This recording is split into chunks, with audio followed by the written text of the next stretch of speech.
اللهم صل على محمد وآل محمد. Can a daughter give her share of property from her father to her brother? This is a common practice in subcontinent. What happens if afterwards her kids needs it? یہ سب continent کا مسئلہ ہے، چنانچہ میرا پروناؤنسیشن بھی آپ کو بالکل سب کانٹیننٹ والا ہی لگ رہا ہوگا. اٹک اٹک کے جو میں پڑھ رہا تھا تو مسئلہ بھی وہیں کا ہے اور میرا انداز بھی وہیں کا ہے. اس کا خلاصہ یہ سنیے. انہوں نے کہا کین میں تو کوئی پابندی نہیں، جس کا مال ہے اس کی مرضی ہے، وہ جس کو چاہے دے دے. ایک مسئلہ سب کانٹیننٹ میں کین کا نہیں ہوتا بھائی، یہ ہوتا ہے کہ ہر بیٹی سے یہ کامن سینس کی بات کہ ایک ایکسپیکٹیشن ہوتی ہے کہ وہ شادی ہو گئی اب وہ اپنا حصہ نہیں لے گی.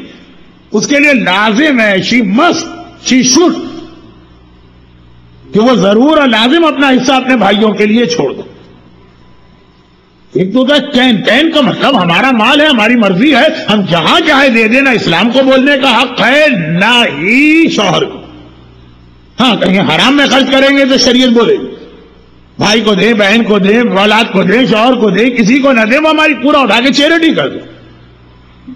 تو کین تو کوئی مسئلہ ہی نہیں. Yes daughter can give her share to her brother or any one, but اصل مسئلہ ہے کہ کیا اٹ شوڈ بی، کیا یہ عورت کی ذمہ داری ہے کہ اب شادی ہو گئی ہے تو اپنے باپ کی پراپرٹی میں سے کوئی حصہ نہ لے.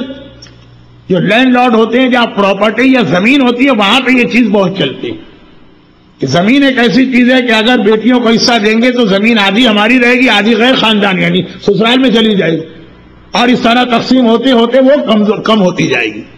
مگر یہ تو ہمارا اپنا خیال ہے. شرط بیٹی کو اپنے باپ کی جائیداد میں حصہ لینے کا پورا حق ہے. اس پہ کوئی ایسی بائنڈنگ نہیں کہ شوہر کو دے، وہ بھائی کو دے دے، اس کی مرضی ہے. بھائی کو دینا چاہے دے دے، نہیں دینا چاہے تو اپنا حصہ مانگ سکتی ہے. اللہ جل اللہ جل یا مولا، اللہ جل اللہ جل اللہ جل اللہ جل ماسٹر، اللہ جل اللہ جل اللہ جل یا صاحب السماء، اللہ جل اللہ جل اللہ جل